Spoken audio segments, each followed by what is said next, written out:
Welcome to Bite at a Time Books, where we read you your favorite classics one bite at a time. My name is Bree Carlile, and I love to read, and wanted to share my passion with listeners like you. All of the links for our show are in the show notes.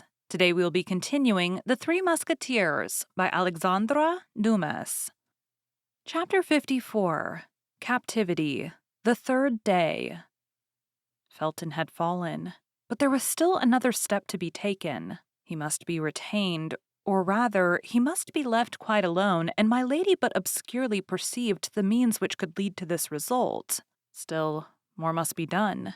He must be made to speak in order that he might be spoken to, for my lady very well knew that her greatest seduction was in her voice, which so skillfully ran over the whole gamut of tones from human speech to language celestial. Yet in spite of all this seduction my lady might fail. For Felton was forewarned, and that against the least chance. From that moment, she watched all his actions, all his words, from the simplest glance of his eyes to his gestures, even to a breath that could be interpreted as a sigh. In short, she studied everything, as a skillful comedian does to whom a new part has been assigned in a line to which he is not accustomed.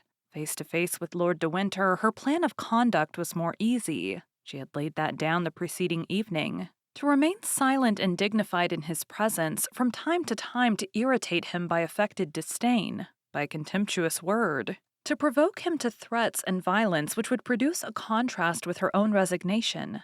Such was her plan. Felton would see all, perhaps he would say nothing, but he would see. In the morning, Felton came as usual, but my lady allowed him to preside over all the preparations for breakfast without addressing a word to him. At the moment when he was about to retire, she was cheered with a ray of hope, for she thought he was about to speak, but his lips moved without any sound leaving his mouth, and making a powerful effort to control himself, he sent back to his heart the words that were about to escape from his lips, and went out. Toward midday, Lord de Winter entered. It was a tolerably fine winter's day, and a ray of that pale English sun which lights but does not warm came through the bars of her prison. My lady was looking out at the window and pretended not to hear the door as it opened. Said Lord de Winter, after having played comedy, after having played tragedy, we are now playing melancholy? The prisoner made no reply. Yes, continued Lord de Winter, I understand. You would like very well to be at liberty on that beach. You would like very well to be in a good ship dancing upon the waves of that emerald green sea. You would like very well, either on land or on the ocean, to lay for me one of those nice little ambuscades you are so skillful in planning. Patience. In 4 days' time, the shore will be beneath your feet. The sea will be open to you, more open than will perhaps be agreeable to you, for in 4 days England will be relieved of you. My lady folded her hands, and raising her fine eyes toward heaven, Lord, said she, with an angelic meekness of gesture and tone, pardon this man as I myself pardon him. Yes, pray, accursed woman, cried the Baron. Your prayer is so much the more generous from your being, I swear to you, in the power of a man who will never pardon you.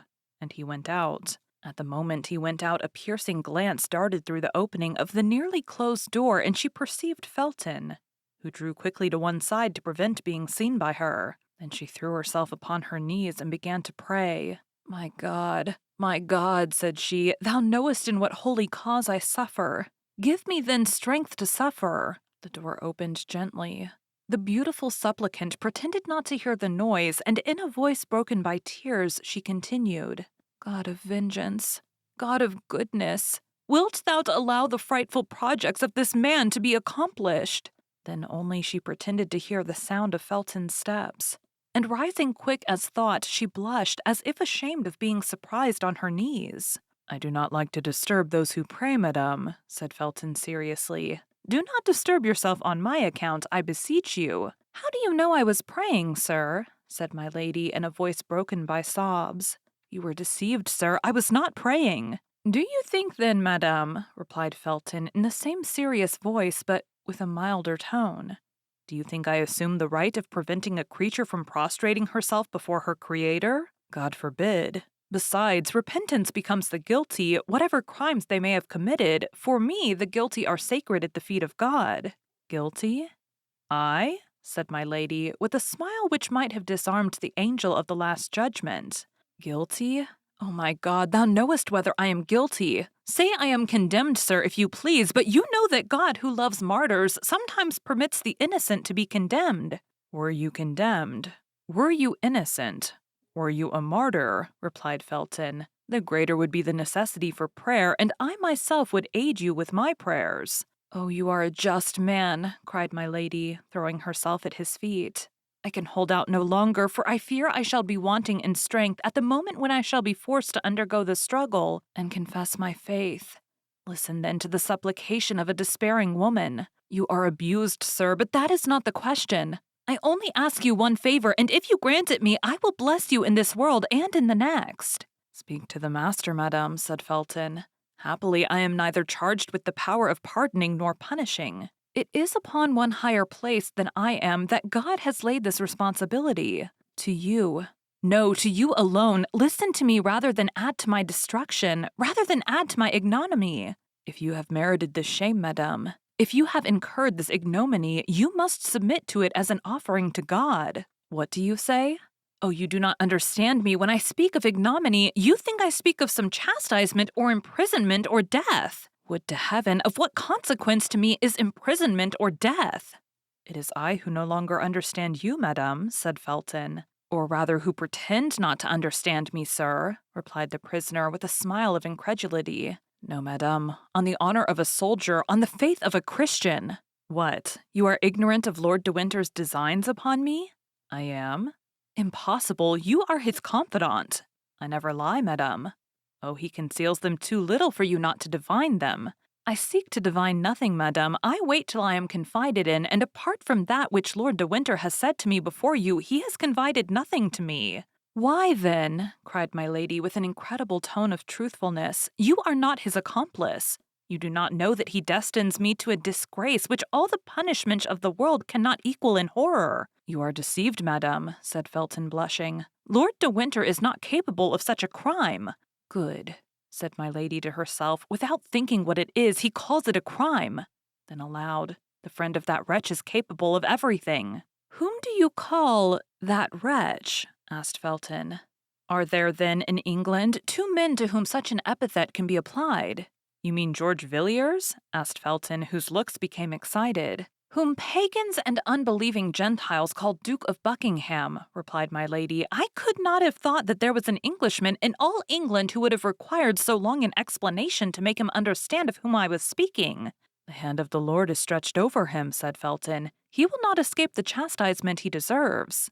Felton only expressed with regard to the Duke the feeling of extrication which all the English had declared toward him whom the Catholics themselves called the extortioner, the pillager, the debauchee, and whom the Puritans styled simply Satan. Oh, my God, cried my lady, when I supplicate thee to pour upon this man the chastisement which is his due. Thou knowest it is not my own vengeance I pursue, but the deliverance of a whole nation that I implore. Do you know him, then? Asked Felton. At length he interrogates me, said my lady to herself, at the height of joy at having obtained so quickly such a great result.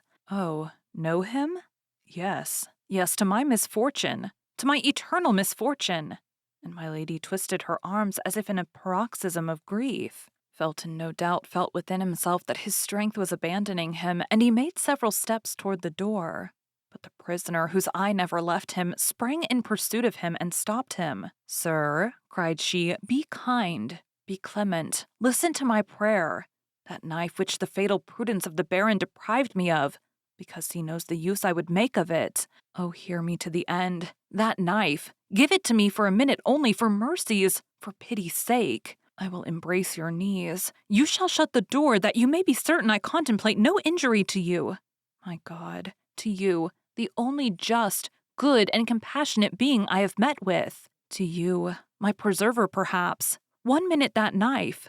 1 minute, a single minute, and I will restore it to you through the grating of the door. Only 1 minute, Mr. Felton, and you will have saved my honor. To kill yourself? Cried Felton with terror, forgetting to withdraw his hands from the hands of the prisoner. To kill yourself? I have told, sir, murmured my lady, lowering her voice and allowing herself to sink overpowered to the ground. I have told my secret. He knows all. My God, I am lost. Felton remained standing, motionless and undecided. He still doubts, thought my lady. I have not been earnest enough. Someone was heard in the corridor. My lady recognized the step of Lord de Winter.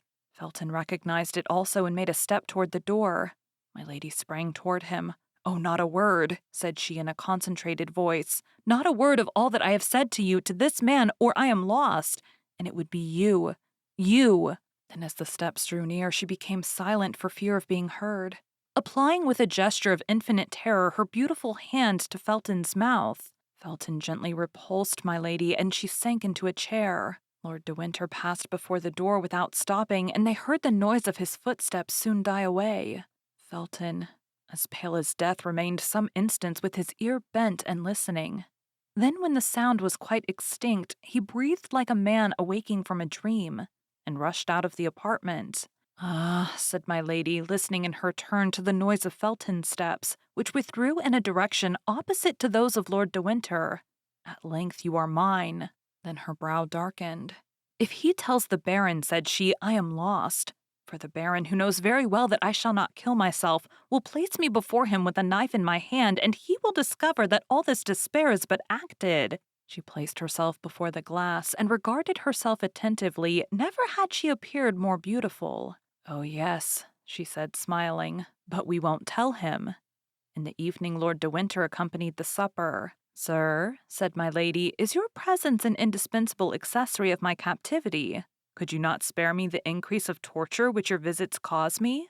"How, dear sister," said Lord de Winter, "did you not sentimentally inform me with that pretty mouth of yours, so cruel to me today, that you came to England solely for the pleasure of seeing me at your ease? An enjoyment of which you told me you so sensibly felt the deprivation that you had risked everything for it. Seasickness, tempest, captivity. Well, here I am. Be satisfied.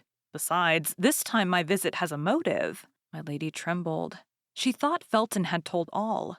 Perhaps never in her life had this woman, who had experienced so many opposite and powerful emotions, felt her heart beat so violently. She was seated.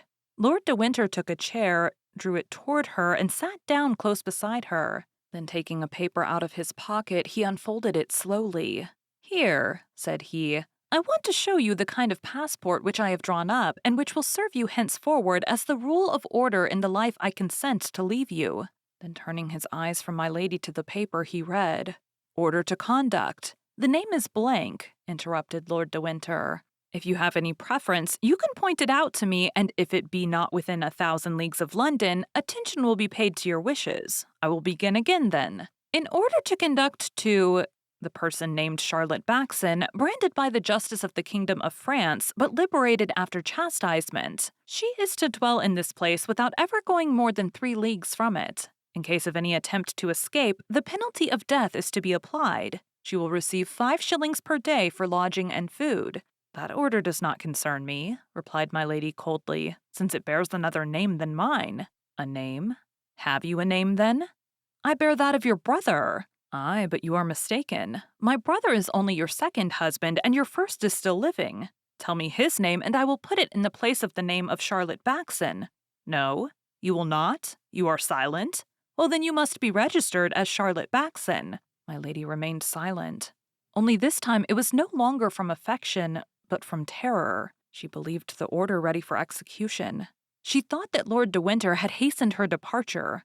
She thought she was condemned to set off that very evening. Everything in her mind was lost for an instant, when all at once she perceived that no signature was attached to the order.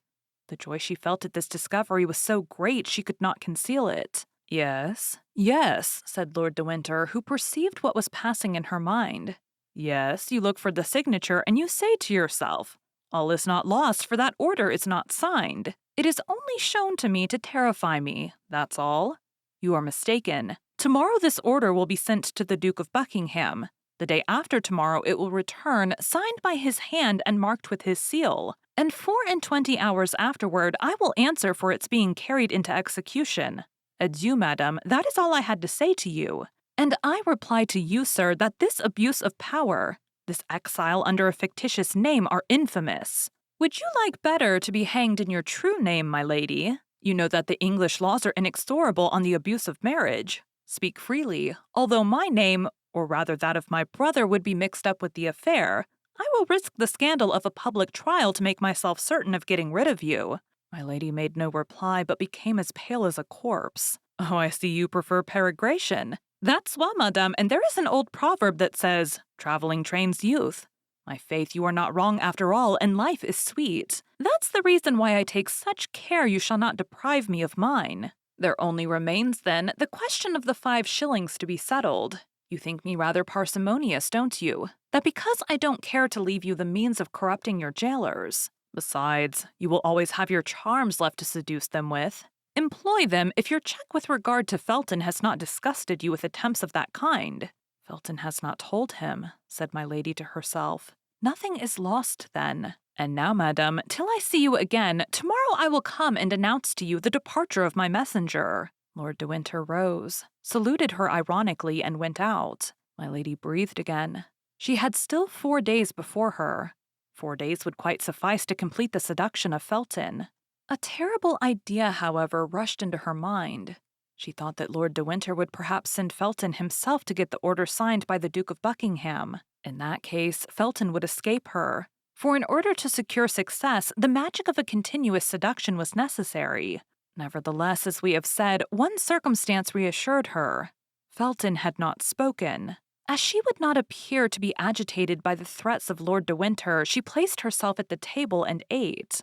Then, as she had done the evening before, she fell on her knees and repeated her prayers aloud. As on the evening before, the soldier stopped his march to listen to her. Soon after, she heard lighter steps than those of the sentinel, which came from the end of the corridor and stopped before her door. "It is he," said she, and she began the same religious chant which had so strongly excited Felton the evening before. But although her voice, sweet, full, and sonorous, vibrated as harmoniously and as affectionately as ever, the door remained shut. It appeared, however, to my lady that in one of the furtive glances she darted from time to time at the grating of the door, she thought she saw the ardent eyes of the young man through the narrow opening. But whether this was reality or vision, he had this time sufficient self-command not to enter. However, a few instances after she had finished her religious song, my lady thought she heard a profound sigh. Then the same steps she had heard approach slowly withdrew, as if with regret. Thank you for joining Bite at a Time Books today, while we read a bite of one of your favorite classics. All of the links for our show are in the show notes. We are part of the Bite at a Time Books Productions Network. If you ever wondered what inspired your favorite classic novelists to write their stories, what was happening in their lives or the world at the time, check out Bite at a Time Books, Behind the Story, Tuesdays wherever you listen to podcasts. Again, my name is Bree Carlile, and I hope you come back tomorrow while we take the next bite of the Three Musketeers.